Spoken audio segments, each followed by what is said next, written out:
It happened on a warm Saturday morning, the kind that should have smelled like home. Instead, I stood in the driveway gripping my keys while my heart thudded so loudly I could barely hear my aunt's voice. "You're not invited to the reunion," she said, folding her arms. My cousin stood behind her like an army. "We don't need your drama again." I wanted to ask what she meant by drama. Maybe she meant the truth I'd spoken last year, the truth no one wanted to hear about how my family treated me after Mom died. But I didn't ask. I just nodded, climbed into my car, and drove away without a single word. As I looked in the rear-view mirror, I saw my uncle blocking the gate with his truck, making sure I didn't change my mind. Their faces were cold, proud, and satisfied. I turned onto the main road, tears slipping down my cheeks, but I kept driving. They thought I'd disappear quietly again like I always did. They didn't know this time was different. Because this time, I had built something they didn't even know existed. I drove for hours with no music on, only the sound of my thoughts filling the car. Every memory came back like a movie I couldn't stop watching. Mom's laugh, her soft hands, her saying, "Never let them make you small, Ava." After she passed, everything changed. Dad remarried, and my stepmother made sure I was treated like a guest in my own house. My cousins mocked my scholarship because it wasn't real money. My aunt said I was too sensitive. By the time I left for college, I promised myself I'd never beg for belonging again. But when the reunion invitation came last month, I thought maybe things were different now. Maybe they wanted peace. I even spent a week picking out a dress and planning to bring the dessert Mom used to make. And now I was the one locked out again. As I drove into the city, a tall sign appeared, Riverside Estate, grand opening today. My heart skipped. The name felt like a secret, because Riverside wasn't just another place. It was my project, my company's first big creation. And today, it was opening to the public for the first time. When I first bought the old Riverside land 2 years ago, it was nothing but weeds, rust, and bad memories. The town had given up on it after a storm destroyed half the area. But I saw something different. I saw home, rebuilt, not remembered. I had saved every penny from my architecture job and teamed up with a few friends from university. We worked nights and weekends, pouring concrete, drawing blueprints, and chasing investors who barely took us seriously. "You're too young," they'd say. "You'll give up." But I didn't. I couldn't. Because every time I wanted to quit, I remembered standing at family dinners, invisible while my cousins bragged about their success. I remembered how my stepmother would roll her eyes when I said I wanted to design something that mattered. And now, as I drove past the Riverside gates and saw the new sign gleaming in gold, my chest filled with pride. The official launch event was scheduled for later that day, the same time as the family reunion. I almost laughed. They wanted to keep me away from their celebration. But they didn't know they'd soon be walking straight into mine. By noon, Riverside Estate buzzed with workers setting up decorations and a small stage for the unveiling. My best friend Maya waved when she saw me. "Ava, "You made it early. You look furious." I smiled faintly. "I just had a driveway intervention," I said. "But never mind that. Are we ready?" She laughed. "Everything's perfect. The guests will love it." I walked through the wide glass doors, running my fingers over the polished railings. The scent of fresh wood and lavender filled the air. Every inch of this place carried pieces of me, the sleepless nights, the silent tears, the hope I didn't know I had. Maya leaned closer. "You think your family will come?" I hesitated. "They will. they just don't know it yet." She frowned, but I only smiled. The catering team set the banner above the stage. Riverside Estate, a project by AB Foundations. My initials. When I'd founded the company, I used the initials to hide my identity until the launch. I didn't want investors to reject me before seeing my work. But today, those 2 letters were going to speak louder than any name. Hours later, my phone buzzed with group messages from my cousin's reunion chat. Photos of tables, balloons, and laughter filled the screen. I didn't respond. I just smiled quietly. They had no idea the reunion venue they'd booked, the new luxury estate outside town, was Riverside. My Riverside. They'd found it through an event agency that didn't use my name, only the company initials. When I realized that a week ago I said nothing, I wanted this moment to happen naturally.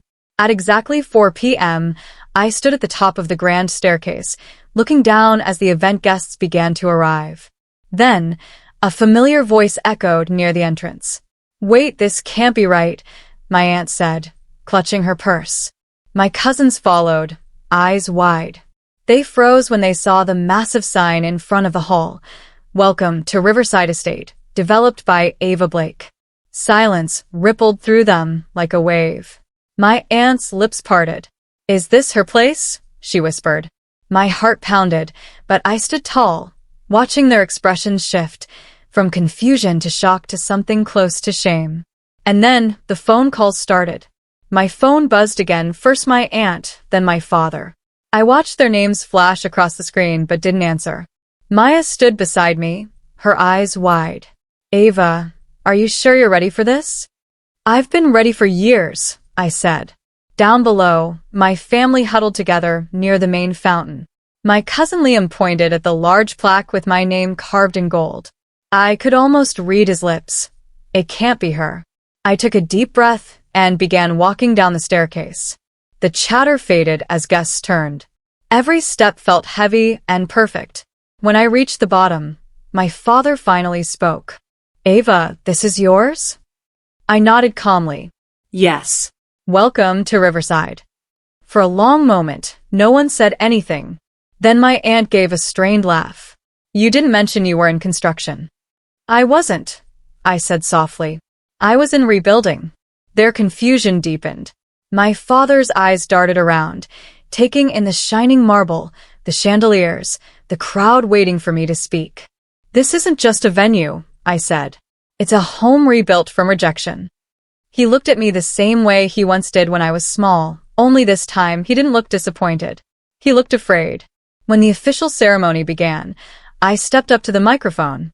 My hands trembled for only a second before the confidence took over. "Thank you for coming," I said. Riverside Estate stands for second chances, for every dream once called impossible. I didn't look at my family while I spoke, but I could feel their eyes on me, burning and uncertain. The mayor of the city joined me on stage, congratulating our team for reviving what had once been abandoned land. Cameras flashed as he handed me the plaque of recognition. The crowd cheered and I smiled, steady and calm. Then I finally looked toward my father. "Some people told me I'd never build anything that mattered," I said. "But I learned that what's broken can still bloom if you believe hard enough." My words hung in the air like soft thunder. My aunt lowered her gaze. My cousins shifted uncomfortably. As applause filled the hall, Maya whispered, "You did it, Ava." I glanced at her and smiled. "No," I said quietly. "We did it." But deep inside, another voice whispered back, the voice of that lonely girl in the driveway. "They finally see you." And for the first time, I let myself believe it.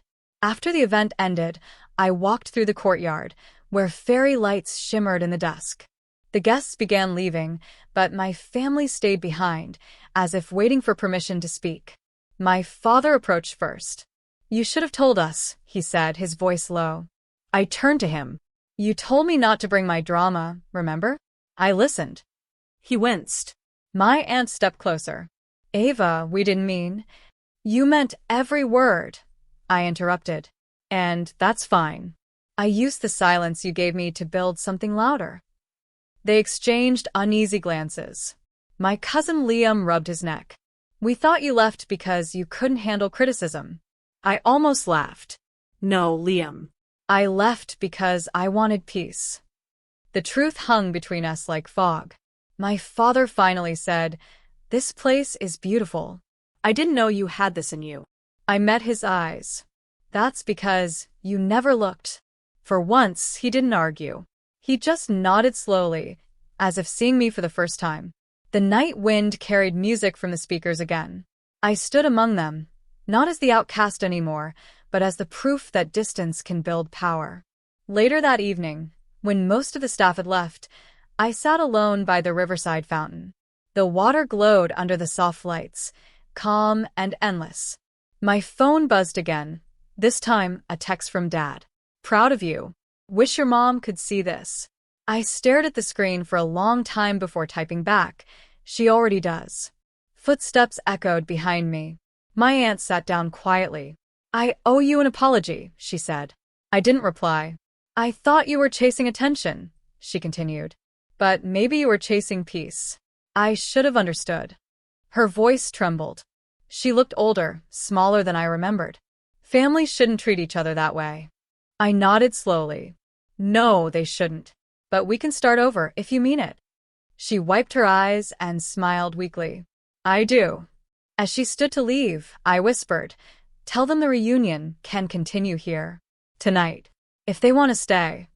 Her eyes widened. You'd still let us? I nodded. Forgiveness isn't weakness. It's proof I survived. When she walked away, I leaned back and looked at the stars. Somewhere I felt Mom smiling too. By the time the lanterns were lit, laughter began to return to the courtyard. My cousins played music from their phones, my aunt helped arrange chairs, and even my father stood by the grill, pretending he knew what he was doing. It wasn't perfect. Nothing ever would be, but the heaviness was gone. I moved among them, offering drinks, listening to stories, letting small bridges form again. At one point, Dad approached with 2 plates of food. Your favorite, he said softly, handing me one. I tasted it. Still burnt. I teased. He chuckled, and the sound felt like a door opening somewhere deep inside. When the music slowed, he looked at me seriously. You built all this, Ava. How did you manage it? By remembering what pain taught me, I said. And by believing that home can be built, if not found. He nodded. I hope you'll let us be part of it now. I smiled faintly. We'll see. One step at a time. As the lights shimmered above us, I realized the driveway that once blocked me had led me right here, to the place where rejection turned into power and silence into music. The night carried a soft hum of laughter. I stood near the railing, watching the small fire pit flicker. My cousin Mia joined me, her face glowing in the light. I didn't know you had it in you, she said quietly. I smiled faintly. That's because none of you asked what I was doing after you shut me out. Mia looked down, guilt written all over her face. We thought you were angry. I was, I admitted. But then I realized anger doesn't build anything. So I turned it into work. She nodded, then asked, You really own this whole place? Yes. Bought it 3 years ago, when it was a mess. Everyone said it was a bad idea, but I saw something. Mia smiled softly. Guess you saw right. I looked around at the glowing lights, the laughter, the peace that came with truth. Sometimes the broken things are waiting for the right hands, I said. As she walked away, I felt a calm pride settle in. They were finally seeing me, not the failure, not the black sheep, but the woman who refused to disappear. And maybe that was the best victory of all. Later, when the music faded, my father came to stand beside me again. He stared at the horizon, his hands tucked in his pockets. I said some terrible things that day, he murmured. You did, I replied. He nodded. I told myself I was protecting the family from your chaos. But really I was afraid. Afraid of what? I asked softly. Of losing control. You were always different, Ava. You wanted to do things your way. I didn't know how to support that. I looked at him, hearing honesty I hadn't heard in years. I wasn't trying to hurt anyone, I said. I just wanted to be understood. He sighed. You deserved that. I see that now. The words were small, but they carried the weight of years. I placed my hand on his arm. We can't change what happened, Dad. But we can stop letting it define us. He gave a slow nod. I'd like that. For the first time in forever, standing there didn't feel like standing against him. It felt like standing beside him. The glass walls of the main hall. I woke up early, still half amazed that everyone had stayed the night. My aunt was already in the kitchen, making coffee and humming. Morning, she said, smiling shyly. Morning, I replied, grabbing a mug. Maya came in, hair messy, but eyes sparkling. You did it, Ava. You rewrote the story. I laughed softly. Not sure about that. Maybe just turned a painful chapter into a better one. Before I could sit down, Dad walked in holding a folded newspaper. You made the front page, he said. I froze. What? He laid it on the table. Local woman restores abandoned estate into city landmark. There was my picture standing at the podium, smiling under the lights. Everyone leaned over to read. My father's expression was unreadable, but I caught the smallest curve of pride at the corner of his mouth. Maya whispered, You see? They're proud now. I nodded. It's strange, isn't it? How silence becomes applause when people finally understand. Outside, the world felt new, and for once so did I. As breakfast filled the air with warmth and chatter, I couldn't stop thinking about how different this morning was from all the ones before. A year ago, I would have eaten alone, scrolling through plans no one believed in. Now, laughter echoed through my kitchen. Even Dad helped wash the dishes, though he grumbled about it. When the last plate was done, he said, You know, your mom always said you'd surprise us one day. The words hit me like a quiet wind. She did. He nodded slowly. She said your heart was wild, but your dreams were solid. I didn't see it then. Guess I do now. I smiled through the lump in my throat. I wish she could see this. He looked at me with a softness I hadn't seen in years. She can. She's right here. The silence that followed was heavy but peaceful. Thunder. My aunt lowered her gaze. I didn't feel like my cousins shifted uncomfortably. I felt like the woman who had finally built my own peace. You did it somehow. Ava brought him into it. I glanced at her that afternoon and smiled. After everyone left. No, I walked around the estate one last time. We did it. The sun cast golden light. Another voice whispered back. The driveway stretched before me. That lonely girl in the driveway where they'd once blocked me in and told me I wasn't wanted. And for the first time, I let myself halfway down and just stared at it. Ended. I could almost hear my father's voice again, where fairy lights shimmered in the dusk. We don't need your drama. The guests began leaving, but now the same driveway led to something beautiful, as if waiting for permission to speak. I whispered to the air. My father approached that day. You should have told us, hadn't shut me out, said, his voice never would have built this life. I turned to him. As I walked back toward the house. You told me not to bring my drama. Maya called from the porch. I listened. They'll never forget this, you know. My aunt stepped closer. Good. Ava, I don't want them to. I want them to remember every word that silence is power. I interrupted, and pain can bloom into purpose. I used the silence you gave me brushed against my hair like a promise. They exchanged uneasy lighter than I had in years. My cousin Liam rubbed his neck. The story of my family didn't end with anger. You couldn't handle criticism. It ended with peace. I almost laughed. And a driveway that finally opened I left because a few days later, I drove into town to pick up supplies for the next event. People I barely knew smiled and waved. This place is beautiful. Even stopped to say, I didn't know you had this in you. We saw you in the paper. I met his eyes. Or, you're an inspiration. You never looked. It felt strange. For once, after years of being whispered about, he just nodded slowly, to suddenly be seen as if seeing me for the first time. At the grocery store, I spotted my cousin's speakers again. He froze when he saw me. Not as the outcast anymore, he said awkwardly, but as the proof that distance I didn't mean to treat you the way I did that day. Later that evening, it's okay. When most of the staff had left, you followed the crowd. I sat alone by the riverside fountain. The water glowed under the soft lights. You didn't deserve it. Calm and smiled softly. My phone buzzed again. Maybe I needed it to grow. A text from Dad. He frowned, proud of you. Confused. Wish your mom could see this. Ava. I stared at the screen for a long time before typing back. As I left, she already realized forgiveness was easier than I'd expected. My anger that had burned for so long was finally gone, she said. I didn't need them to feel small for me to feel tall. I thought you were chasing attention. I had already outgrown that version of myself. But maybe you were chasing peace. For the first time in years. I should have understood. Like power. Her voice trembled. That weekend, the calls began again, smaller than I remembered. My aunt wanted help planning another family event. Each other that way. This time, I nodded slowly.